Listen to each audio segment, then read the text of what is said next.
Yes, once again mga minamahal, tayo pa inapakanyay na makinig sa banal na salita kay Brother Lauro Buduso nang walang bawas, walang dagdaga, walang pagkapilipit at walang sariling pagpaliwanag. Sa araw na ito, ating pong pag-usapan na patungkol sa preacher na babae, no? Pwede daw, yung sabi ng iba. Kaya marami tayong pag-aralan, no? Patungkol dito. Marami kasing mga verse na parang pwede siya, no? Maraming rason na parang pwede ang babae na mangaral sa loob ng iglesia. Pero kung titignan mo yung mga rason nila, ating pong pag-aralan nito, no? Sa kanilang mga rason na pwede daw ang babaeng mangaral. Yan. Basahin muna natin sa Jeremias chapter 31. Jeremias chapter 31. No? Kasi maraming verse to eh. 31 verse 22-23. Hanggang kailan magpaparuot parito ka? O ikaw na tumatalikod na anak na babae? Yan. Mga babae ito eh, no? Anak na tumatalikod, no? Na babae. Sapagkat ang Panginoon ay lumikha ng bagong bagay sa lupa. Anong nilikha ng Panginoon? Ang babae ay siyang mananaig sa lalaki. Ayan, no, yun ang nilikha ng bagong bagay. Noon yun, no, na ang mga babae ay siyang mananaig sa lalaki. Kaya pwede daw, no, pwede daw ang pastora kasi mas ano pa daw yung babae, no? Mas malakas pa yung babae kumpara sa lalaki. Yun ang sabi nga ng iba. Paano kung wala ng lalaki? Yun, sa bahay ng Panginoon. Kaya pwede na yung babae. Yan, hindi pwede yan, no? Hindi pwede yan. Pakinggan mo ulit, no? Ang sabi nito, o ikaw na tumatalikod na anak ng babae. Yan, kaya pag babae na, yan, tumatalikod na yun, iba na yun, no? Sa 23, ituloy natin sa 23 kung pwede nga. Ganito ang sabi ng Panginoon na mga hukbo ng Diyos ng Israel, kanilang gagamitin uli. Yan, gagamitin uli, no? Kaya sabihin nila, pwede yung babae. Yan, pwede yung babae. Kaya sabi na, ganito ang sabi ng Panginoon na mga hukbo ng Diyos ng Israel, kanilang gagamitin uli ang pananalitang ito sa lupain ng Huda at sa mga bayan niyaon pagka aking dadalhin uli mula sa kanilang pagkabihag. Yan, pag babae na pala, bihag na. Yan, kaya tumatalikod eh. Yan, kasi bihag na naman sila. Pagpalain ka ng Panginoon o tahanan ng kaganapan o bundok ng kabanalan. Kaya hindi pwede yun, no? Hindi pwedeng babae. Wag mo sabihin na lumikha ng bagong bagay sa lupa, no? Ang babae siyang mananaig sa lalaki. Kaya sabi ng Panginoon, ganito ang sabi ng Panginoon na mga hukbo ng Diyos ng Israel, kanilang gagamitin uli ang pananalitang ito sa lupain ng Huda at sa mga bayan niyaon pagka aking dadalhin uli mula sa kanilang pagkabihag. Kaya pag babae na ang puno, yan, bihag na naman sila, no? Kaya hindi pwede yun, no? Hindi pwedeng gamitin na verse, no?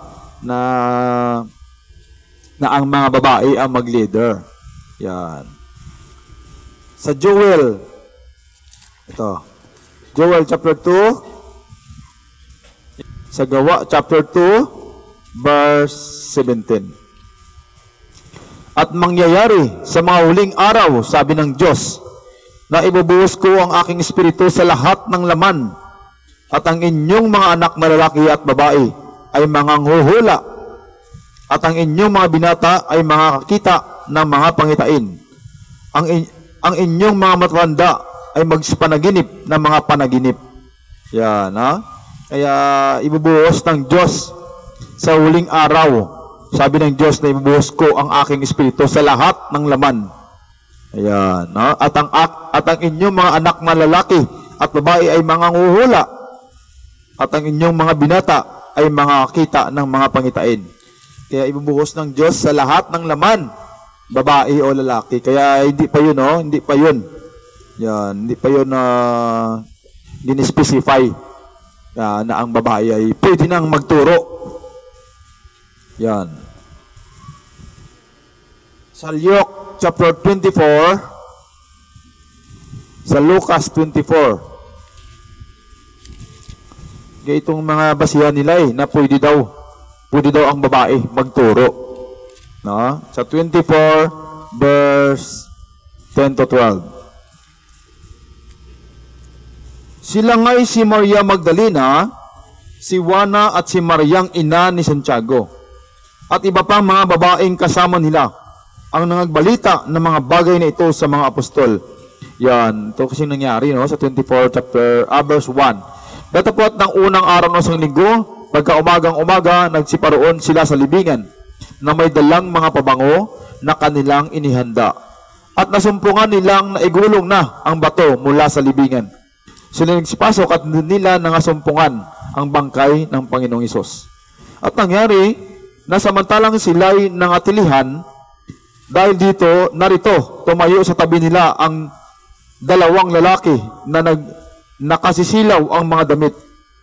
At nang sila'y nangatatakot at nakatungo ang kanilang mga muka sa lupa, ay sinabi nila sa kanila, bakit hinahanap ninyo ang buhay sa gitna ng mga patay?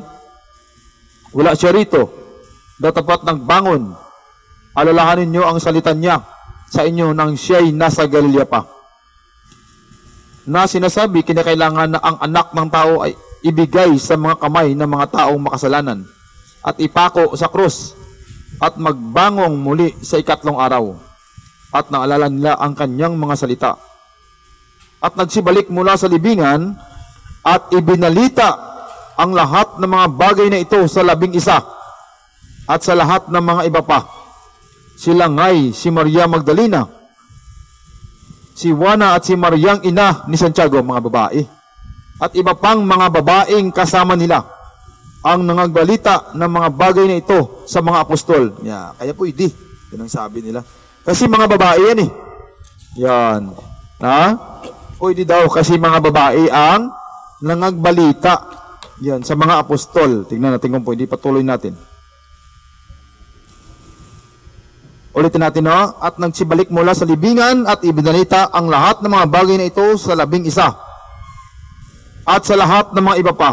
Sila nga'y si Maria Magdalena, babae, si Juana at si Mariang ina ni Santiago at iba pang mga babaeng kasama nila ang nangagbalita ng mga bagay na ito sa mga apostol. At ang mga salitang ito inakala nilang walang kabuluhan. Yan. Sinasabi yan kasi mga babae yan walang kabuluhan yan. Mga babae yan At hindi nila pinaniwalaan. Yan, basta babae hindi pinaniwalaan yan. Walang kabuluhan yan. Hindi na pinaniwalaan yan. Yan. Kaya sa 12, natapwat nagtindig si Pedro at tumakbo sa libingan. At nang siya'y tumungo, pagtingin niya sa loob, ay nakita niya ang mga kayong lino na sa isang tabi. At umuwi siya sa kanyang bahay at nang dilalas sa nangyaring yaon. Yan. Hindi pinapaniwalaan yan pagbabae. Kaya ang sabi sa 11, at ang mga salitang ito inakala nilang walang kabuluhan at hindi nila pinaniwalaan. Yung mga babae kasi yan, hindi yan pinaniwalaan ng mga apostol. Yan. Inakala nilang walang kabuluhan. Yan. Yan, ito. Kaya hindi pwedeng gamitin to, na maging basihan na ang mga babae ay pwede na magturo. Yan. Sabi ni Isay, hindi si Deborah, naging leader yan.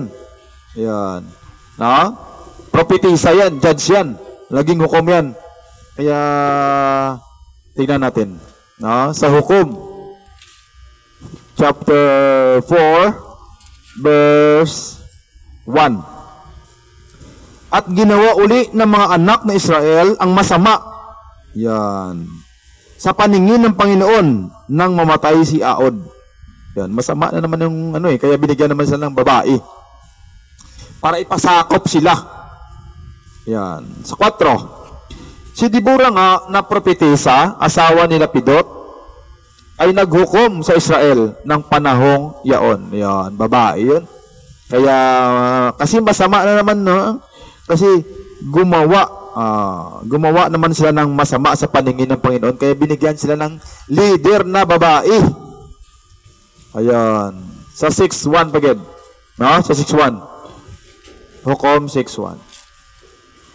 At ginawa ng mga anak na Israel yaong masama sa paningin ng Panginoon at ibinigay sila ng Panginoon sa kamay ng mga Madian na 7 taon. Yan. Basta babae nga, no?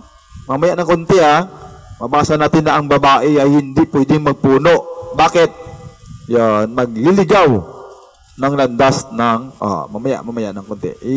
Itignan muna natin yung mga rason, no, na pwede daw ang babae. Yun muna natin titignan. No? Huwag muna tayong lumundag doon.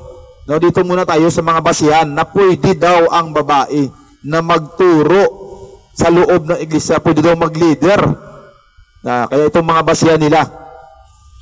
Yan. Kaya tignan mo dito kay Moises, no? Ayan. Si Moises pa rin pumatnubay, no? Kahit propetisa itong si Miriam, no? Sa Exodus. Yan. Kaya tignan mo, at saka titignan mo rito kung anong ginagawa ng propetisa. Yan. Huwag mong gayahin, no? Na kung gayahin mo, dapat sigurado ka sa mga ginagaya nyo. Yan. Sa Exodus chapter 15, verse 20 and 22. At si Miriam na propetisa, na kapatid ni Aaron, ay tumanga ng isang pandirita sa kanyang kamay. Ayan. Yung ginagawa ng isang propetisa. No? Tumanga ng isang pandirita sa kanyang kamay at sumunod ang lahat ng mga babae sa kanya na may mga pandirita at nagsayawan. Yan. At sila'y sinagot ni Miriam, umawit kayo sa Panginoon. Yan pala, no? Sumasayaw pala sila sa Panginoon na may pandirita. No? Umaawit at sumasayaw. Sabi niya, sila'y sinagot ni Miriam, umawit kayo sa Panginoon sapagkat siya ay nagtagumpay ng kaluwalhati. Ang kabayo at ang sakay niyaon ay ibinunusok niya sa dagat. Yan. At pinatnubayan ni Moises. Ayan. Si Moises talagang pumatnubay, hindi si Miriam. No? Kaya hindi pwede yung babae. Hindi pwedeng ma-leader ang babae. No? Sunod na lang natin basahin din yan na hindi pwede. Ang kanila munang basihan. Ang basihan muna na pwede daw ang babae na maging preacher. No? Sa Titus. Pwede daw. Ito daw ang basihan yung Titus. No? Sa Titus. Sa Titus chapter 2. Titus chapter 2. Yan. Guro. Pwede daw tingnan mo, guro yan Kaya pwede magturo. Tingnan natin. Itong basihan niya. Sa Titus chapter 2, verse 3 and 4. Na gayon din ang matatandang babae, babae, ay maging magalang sa kanilang kilos. Hindi palabintangin, ni paalipin man sa maraming alak.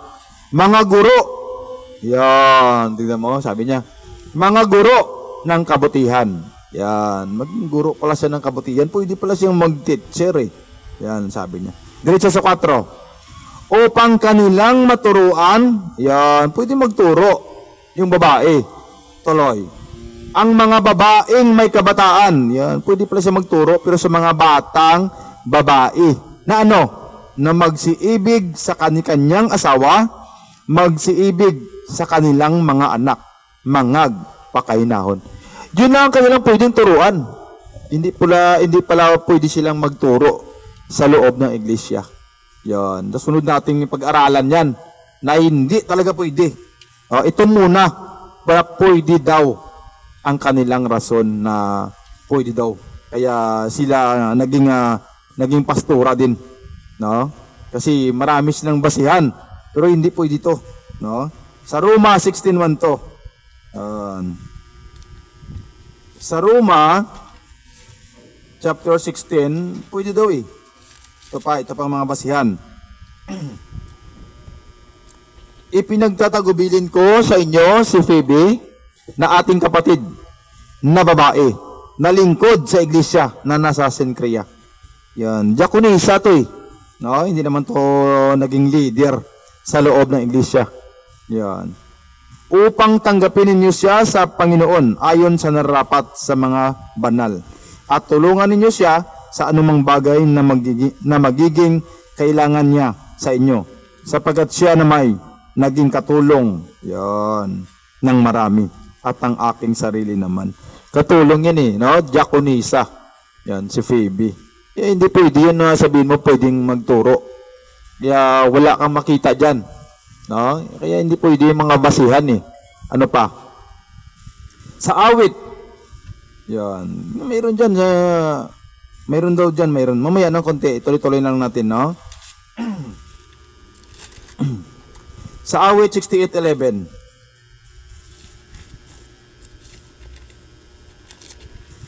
Yan. Ang sabi rito, nagbibigay ng salita ang Panginoon.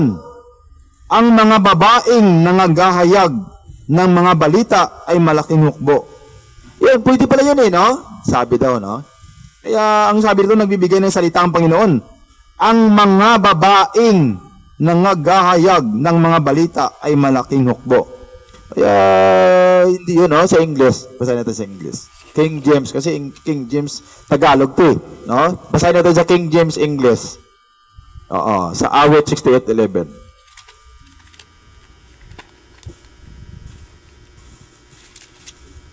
Kasi mas tama ang English na King James, kahit sino naman maniwala dyan. The Lord gave the word, great was the company of those that publish it. Yan, wala naman nakalagay na woman no? Mga babae. Sa Tagalog lang yun. Kaya ang pinakamalapit na salin, mula sa original manuscript, no? Mula sa Greek, no? Ang English King James. Yan. Kahit sinong tanungin mo dyan, no? Maniwala dyan. Kaya walang babae rito. The Lord gave the word, great was the company of those that publish it. Yan. Kaya walang babae, no? Sa Tagalog lang yan nakalagay. Ang sabi sa Tagalog, yan, no? Nagbibigay ng salita ang Panginoon. Ang mga babaeng nangagahayag ng mga balita ay malaking hukbo. Kaya hindi yan, no? Walang babae. Kaya hindi ito maging isang basihan. No? Sa Luke, chapter 2, verse 36, si Ana, propetisa yan. Yan, sa Luke. Kaya hindi ito basihan no? Sa Luke chapter 2 verse 36. At naroon din naman si Ana na isang propetisa, anak na babae ni Phanuel sa angka ni Aser. Siya'y lubhang matanda na at may 7 taong nakisama sa kanyang asawa mula sa kanyang kadalagahan. Ayan. Nakita niyo naman kanina kung anong ginagawa ng mga propetisa, no? Kumakanta, may pandirita at sumasayaw. Yon ang ginagawa ng isang propetesa. Yon, hindi nangangaral sa loob ng iglesia. Wala kang mabasang gayon. Pinagbawal yan. Yan. Sa sunod natin basahin yan. Sa sunod natin ulitin yan, no? Kasi napangaral ko na yan, pero ulitin natin ulit, no? Ating pinag-aralan ngayon, na pwede daw ang babaeng mangaral sa loob ng iglesia. Pwede daw. Kaya ito rin kanilang mga rason. Kaya atin itong pinag-aralan. Ano pa? Yung babaeng Samaritana. Yan. Pwede daw, no? Kasi nangaral yung babae, maraming naniwala. Yan. Tingnan natin. Tuloy natin yon. Huwag mong putulin yon. Kasi pag pinutol mo yon, pwede maging basihan mo yon na pwede yung babae. Dapat tuloy.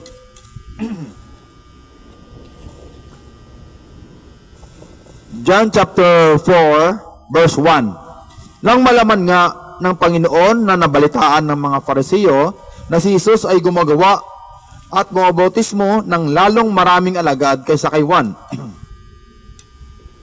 Yan. Sa 5. Sumapit nga siya sa isang bayan ng Samaria na tinatawag na Sychar, malapit sa bahagi ng lupang ibinigay ni Jacob kay Jose na kanyang anak. 7. Dumating ang isang babaeng taga Samaria, upang umigib ng tubig. Sa kanya'y sinabi ni Jesus, painumin mo ako. Yan. Sa 9. Sinabi nga sa kanya ng babaeng Samaritana, paano nga ikaw na isang Hudyo ay humingi ng maiinom sa akin na ako'y babaeng Samaritana? Sapagat hindi nakikipag-usap ang mga Hudyo sa mga Samaritano. 11. Sinabi sa kanya ng babae, Ginoo, wala kang sukat isalok ng tubig at malalim ang balon. Saan nga naroon ang iyong tubig na buhay? Ayan. 15. Sinabi sa kanya ng babae, Ginoo, ibigay mo sa akin ang tubig na ito upang ako'y huwag mauhaw. Hindi pa marito man sa ganito kalayo upang umigib pa. Yan, hindi pala niya alam na ang tubig na buhay, espirituhanon yun, no? Salita ng Panginoon. 16. Sinabi sa kanya ni Jesus, sumayo ka, tawagin mo ang iyong asawa at pumarito ka. Sumagot ang babae at sinabi sa kanya, wala akong asawa. Sinabi sa kanya ni Jesus, mabuti ang pagkasabi mo, wala akong asawa. Sapagkat nagkaroon ka ng 5 asawa at ang nasa iyo ngayon ay hindi mo asawa. Dito'y sinasabi mo ang katotohanan. Yan. 28. Sa gayoy iniwan ng babae ang kanyang banga ng tubig at napasabayan at sinabi sa mga tao. 29. Magsiparito kayo. Tingnan ninyo ang isang lalaki na nagsabi sa akin ng lahat ng mga bagay na aking ginawa. Mangyayari kayang ito ang Kristo? Yan, no? Alanganin yung pagkasabi niya kasi confused din siya eh. Sabi niya, na nagsasabi sa akin ng lahat ng mga bagay na aking ginawa, mangyayari kayang ito ang Kristo? Yan, nagtanong din sa sarili niya. Confused, no? Kaya babae kasi ito eh. Kaya kahit sabihin mo nangaral siya dyan, sinabi niya sa mga tao, pero ang pagkasabi niya, confused pa rin. Yan. 39. Ituloy mo, no? Kasi pag hindi mo ituloy, baka sabihin mo, nangaral na ito yung babae. Nangaral siya kung titignan mo. Sa 29, 28-29, parang, tinan mo, sa gayoy iniwan ng babae ang kanyang banga ng tubig at napasabayan at sinabi sa mga tao. Yung sinabi niya sa mga tao parang nangaral siya. Yan. Magsiparito kayo, tingnan ninyo ang isang lalaki na nagsabi sa akin ng lahat ng mga bagay sa aking ginawa. Na aking ginawa. Mangyayari kayang ito ang Kristo? Yan. 39. At marami, yan. At marami sa mga Samaritano sa bayang yaon ang sa kanya'y nagsampalataya. Ayan. Kaya ito yung mga rason na pwede daw, no, na maging leader ang isang babae. Itong basihan. Pero hindi pa, tuloy pa. Sandali lang ha. Kaya wag mong ipakasiguraduhin na pwede ito. Na maging rason na pwede na silang mangaral. No, sandali lang. Ulitin ko, 39. At marami sa mga Samaritano sa bayang yaon ang sa kanya'y nagsampalataya. Ayun, nagsampalataya sa babae, no? Dahil sa salita ng babae na nagpatotoo, sinabi niya sa akin ang lahat ng mga bagay na aking ginawa. Ituloy mo sa 40 hanggang 42. Kaya nang sa kanya'y nagsidating ang mga Samaritano, ay sa kanya'y ipinamanhik nila na matira sa kanila. At siya'y natira roong 2 araw. Yan. Sinabihan nila si Kristo na kaya nang sa kanya'y nagsidating ang mga Samaritano ay sa kanya'y ipinamanik nila na matira sa kanila. Yan. Ipinamanik nila na matira doon si Kristo. At siya'y natira roong 2 araw. No? Sa 2 araw natira doon si Kristo. At lalo pang marami ang nagsampalataya sa kanya dahil sa kanyang salita. Yan. Kay Jesus. Naniwala sila kay Jesus. At sinabi nila sa babae, yan, tapos nila naniwala kay Jesus, sinabihan nila yung babae. Ano sinabi nila sa babae? Sa 42. Sinabi nila sa babae, ngayoy, anong sinabi nila? Ngayoy, nagsampalataya kami, hindi dahil sa iyong pananalita. Sinabihan nila ng babae, hindi dahil sa iyong pananalita. Sapagat kami rin ang nakarinig at nalalaman namin ito nga ang tagapagligtas ng sanglibutan. Yan. Kasi nagtira doon si Kristo 2 araw eh. No? Kaya sinabihan nila yung babae na hindi kami niwala dahil sa iyo. kundi dahil kami mismo nakasaksi na ito nga ang tagapagligtas. Yan. Kaya hindi ito basihan eh. Pero kung pinutol mo lang hanggang 28-29, no? Sa John chapter 4 verse 28-29, hanggang dyan ka lang, parang pwede siya. Parang pwede ha. So ulitin ko, bakit? Sa gayoy iniwan ng babae ang kanyang banga ng tubig at napasa bayan at sinabi niya sa mga tao, magsipalito kayo, tignan ninyo ang isang lalaki na nagsasabi sa akin ng lahat ng mga bagay na aking ginawa. Mangyari kayang ito ang Kristo? 39. At marami sa mga Samaritano sa bayang yaon ang sa kanya'y nagsampalataya dahil sa salita ng babae. Ayan. Kung ang dito ka lang, yan, maniwala ka na ang babae ay pwedeng mangaral. Yan. Kaso lang tuloy, no? 40 hanggang 42. Sinabihan siya. At sinabi nila sa babae, ngayon, nagsampalataya kami, hindi dahil sa iyong panalita. Sapagkat kami rin ang nakarinig at nalalaman namin ito nga ang tagapagligtas ng sanglibutan. Kaya yung babae, hindi talaga pwede yun. No? Kahit sabihin mo, ito yung mga rason mo, na marami kang rason dito, no, pero hindi yan pwede. No? Kaya atin na pag-aralan niya na hindi pwede ang mga babae na magturo sa loob ng iglesia. Hindi pwedeng mangaral. Sila'y pasakop. Marami kang mabasa niyan na hindi talaga pwede. Kaya ito, parang pwede siya. Pero hindi talaga pwede. Itong konklusyon, no? Bakit? No? Bakit hindi pwedeng babae? Bakit kung wala ng lalaki? Yan. Hindi mabasa naman sa 1 King chapter 2 verse 4, so sa 1 King chapter 9 verse 5, hindi mawalan ng lalaki ang bahay ng Panginoon. Yan, hindi pwedeng mawalan ng lalaki. Kaya hindi pwede 'yon, no? Kaya hindi pwede talaga ang babae. Yan. Bakit? Babasahin natin ito sa Isaias. Sa Isaias, chapter 3, yan. Bakit di pwede yung babae, no? Bakit ba? Kasi kanina nabasa natin, no? Chapter 3, verse 12. Tungkol sa aking bayan. Yan. Tungkol to sa bayan ng Panginoon. No? Mga bata ang mga mamimigati sa kanila. At mga babae ang mga pupuno sa kanila. Yan. Tungkol to sa bayan ng Diyos. Ang mga bata ang mamimigati sa kanila at mga babae ang mga pupuno sa kanila. Paano kung babae ang pupuno? Tuloy. Ubayan ko. Yan, ang hihinayang nga pag sinabi mong ubayan. Silang nagsipatnubay, ang nag-lead, no? Silang, mga babae. Silang nagsipatnubay sa iyo, mga liligaw sa iyo. Yan, iligaw ka ng babae. At sisira ng daan ng iyong mga landas. Kaya hindi talaga pwede ang babae, no? Hindi talaga pwedeng mangaral ang babae, no? Na sila ang magpuno, no, sa bayan ng Panginoon. Yan. Sa English pa, basahin natin sa English. As for my people and woman rule over them. O my people, the which lead thee, cause thee to err, and destroy the way of thy paths. Ayan. Kaya hindi pwede mag-leader ang isang babae. Dahil makapagliligaw. Di ba kanina nabasa natin doon si Deborah?